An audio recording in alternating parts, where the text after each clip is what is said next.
Hey, what's going on, guys? How is everybody doing? So in today's video, I want to talk a little bit about healers.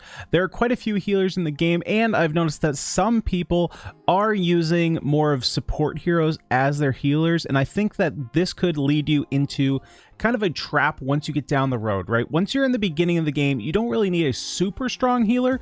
You will need someone to kind of carry your heals, but you're not going to need like a balls to the wall, like souped up healer. You know, you can get away with some of these supports that have a little bit of the passive heals, but once you start getting your world level up, you're gonna really want a dedicated healer. So what I want to do in today's video is go over some of the heroes that I think are more in your main healer category, and then the heroes that are in your, you know, sub support slash healer category that can kind of be flex, and kind of go over, you know, where they're good, where they're not, you know, what you should be looking for in these heroes.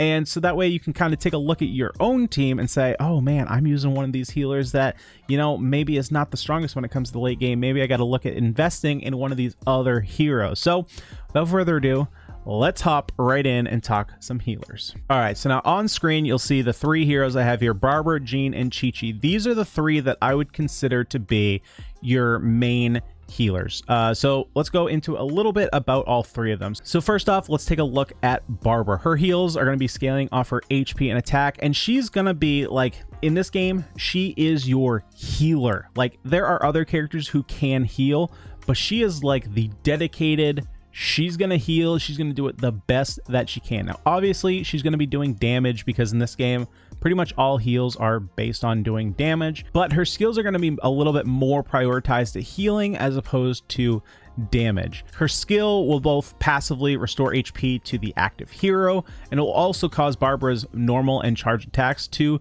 heal the full party on each attack. But her burst, you know, her burst is not going to deal any damage. It's literally just going to be a massive heal. She's also one of the only heroes that can actually revive other heroes, which, you know, kind of lends into her being like the healer of the game, right? Like, literally, if you played any other MMO, a healer would be healing, not necessarily doing damage. So in terms of other games, she is like your healer. Now, if you're going to be using her, you know, she's going to be best suited for like your free-to-play players who don't have access to the other two, because these other two are 5-star heroes. Or if you just need like really big, consistent heals, she's incredibly competent at doing that. So moving on to Jean. Jean's kind of interesting because she can do some massive physical damage. She can be built similar to like Razor, if you're familiar with his builds. It's a lot of physical damage, a lot of crit, and she can be built just like that because her heals are based on her attack, and she can hit pretty hard. So if you wanted to build her as like a DPS carry, you could do that, and she has some supplemental heals built in there as well. But the fact that she has a chance to apply a small heal to your party after every normal attack, or when her normal attack hits, you know, if she's out there being a DPS carry, she's going to be constantly healing herself and your full party. So she can play a little bit, you know, she can be a little bit between the lines, basically. The other thing that's really important to note is that her burst provides a ton of healing instantly. It also heals over time. It also does anemo damage. It also imbues whatever hero you have out on the field with anemo damage. It also damages enemies incoming or outgoing the circle on the ground.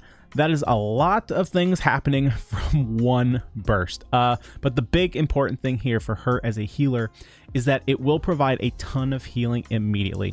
One of the things I'm not crazy about, especially once we get into the sub healers, like the secondary tier, if you will, is that a lot of them don't have access to like this big burst heal. Like Barbara has it with her burst, Jean has it with her burst, and then we get down to Chi-Chi, who doesn't necessarily have it, but I think her heals will speak for themselves. So Chi-Chi is the most versatile of these three. I don't think that's even a question. Chi-Chi is one of the most versatile heroes in the game. If you want to see a bit more about Chi-Chi, about her builds and team builds, I do have a couple guides, which I'll be linking, you know, up there. I still got to get my directions down, but I do have a full in-depth guide on Chi-Chi. But I think the important thing to know here is that because her heals are overall so powerful, you don't really need to work to make them good.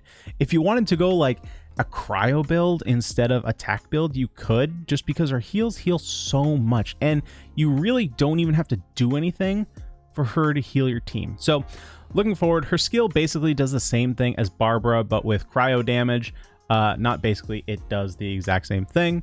Her burst, though, is where her big girl heals come in, and it's not necessarily even her burst, but it's what her burst applies. So with Ascension 4, she's also going to get the same effect. Basically, both of these things, both her burst and her normal attacks, once you get her up to Ascension 4, they're going to tag enemies with these talismans. Now, the talismans, basically all they're going to do is whenever they're dealt damage by a hero, that hero is going to get a huge heal. And that's what makes Chi-Chi so good, is that she doesn't even have to use her skills to heal. You can just use her as a DPS character. You can get out there, whack some enemies around. Boom, you know, let me switch to my other hero who needs some heals. He comes in, one hit, boom, he's like full health. Like, the heals are so big. You can also just like hit her skill and whack some enemies, and then within a couple hits, they're all pumped up to full. Like, she's incredibly versatile. She heals so much. Her hits don't hit the hardest, but that's not what matters. You know, getting her attack up there so that way her heals heal more. You can slap a Maiden Beloved on her. You can slap like a Noblesse Oblige set on her for a little bit more support. You can slap Glad. You can slap, you know, Bloodstained Chivalry. Like, her variations are pretty much limitless in this game. I think overall out of these three, it's no contest. She's the best healer, but she's also, her along with Jean, are a little bit pay to win. They're not currently on a banner. They haven't been on a banner. So if you have one, you're pretty lucky. But if you don't, that's some tough luck right there.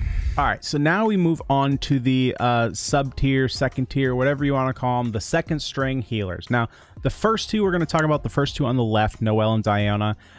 These two can almost pull their own weight. They're almost into that top tier. I just have a few gripes with them, and it's why I put them down in the second tier. So in terms of Noelle, she can heal very consistently with her skill. She provides a shield, and then roughly 50% of the time on every hit, she'll heal a little bit to her full team. The problem I have with her is that overall, her heals are quite weak, especially when you compare her heals to those in the top tier. But she can do excellent damage, which is why I see her a lot on people's teams where she is the main DPS, and she is just kind of a self-sustaining DPS, kind of like when we talked about Jean earlier. So she can be kind of a heavy physical / Geo support character. And as of right now, there really aren't a lot of meaningful benefits of going with Geo at all, even not even Geo Resonance, just going with Geo in general. There's not a lot of meaningful synergy. Her shield, you know, does help prevent a lot of damage, but overall, in terms of building your team back up from low health, she's not the greatest at it. Now, Diona is a little bit different than Noelle. You know, her kit is kind of the same. You know, she is going to be built a lot on shields, and her burst is going to heal quite a bit over time. The biggest gripe I have with her, though, is that she doesn't have any like really quick heals. So Barbara and Jean both have instant heals, right? You swing them in, you pop their burst, instant heal to the full team. While Chi-Chi doesn't have that, her heals heal both fast enough and big enough that it's basically an instant heal. So the problem I have with Diona is that if your team gets into trouble, like let's say your whole team is like one hit away from death, you pop Diona's burst, you have to switch into your hero and then hope before they get that first tick of heal that they don't die. And then on top of that, she doesn't have any way to heal your whole party. So for me, I mean, I know a lot of people have really been liking her as a healer. I think she's almost there, but I think she does work better as a support, not necessarily as a full healer. If you don't have like a Chi-Chi, but you do want a cryo support and you want one who's a little bit better than Kaya, I think that Diona's the one to go with. But overall, you know, those are the reasons why I'm putting those down here in the second tier. Bennett. Now, I have a feeling that I'm going to get a lot of crap for this one because I know Bennett has been rising on a lot of people's radar. Even over on Genshin.gg, he's rising into S tier. Like, yes, Bennett is extremely good at being a support hero, but what he's not great at is being a healer. That's the main difference we're making here. And the biggest reason why is that his burst can only heal a hero up to 70 HP. And if that's the case, you're losing out on 30% HP, which is huge. So as a healer, I can't put him up into the top tier. As a support hero, he's incredible. The fact that he can transfer some of his attack over to your main hero is incredible. He's a great hero, but in terms of a healer, I would not put him on my team as the sole healer. He would have to have some kind of backup either through another one of these heroes or through someone in that top tier.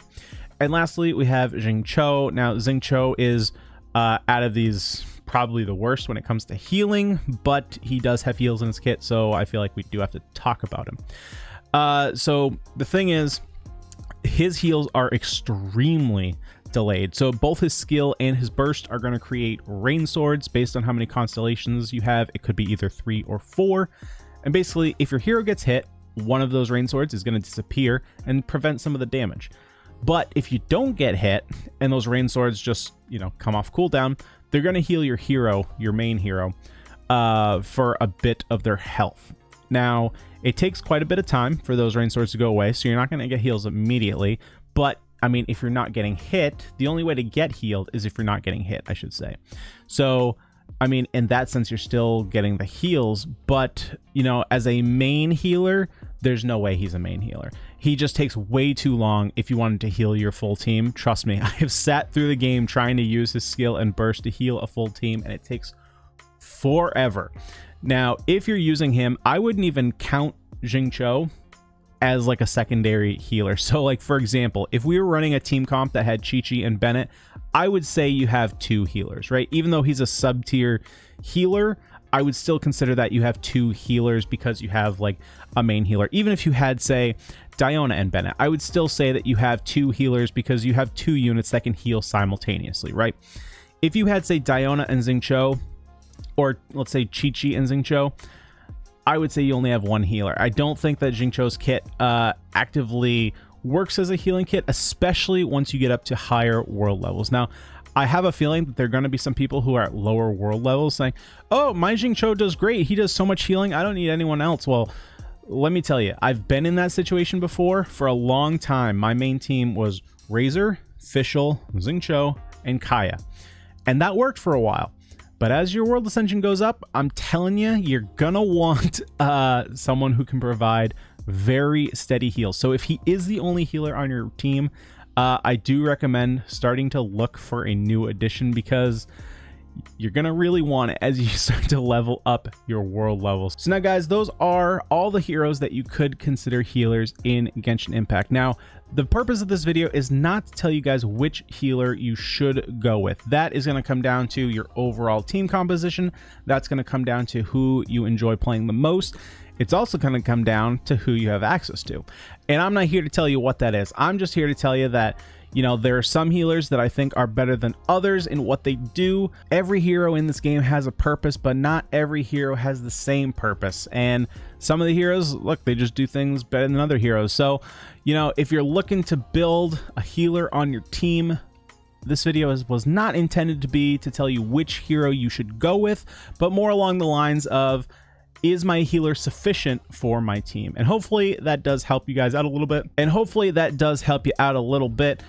If it did, or if I changed your mind on some healers, or if you disagree with some of my ratings on the healers, let me know down in the comment section below. But guys, that's all I got for today. Hopefully you did enjoy. If you want to see some more content from me, you can head over to my Twitch page, twitch.tv/xjazze. We did change the Twitch page over there. Or if you want to support me right here on YouTube, go ahead and click that red subscribe button, like the video if you liked it, and click that notification bell. That way you never miss a video. But guys, that's all I got for today. Hopefully you did enjoy, and I'll see you all in the next video. Peace.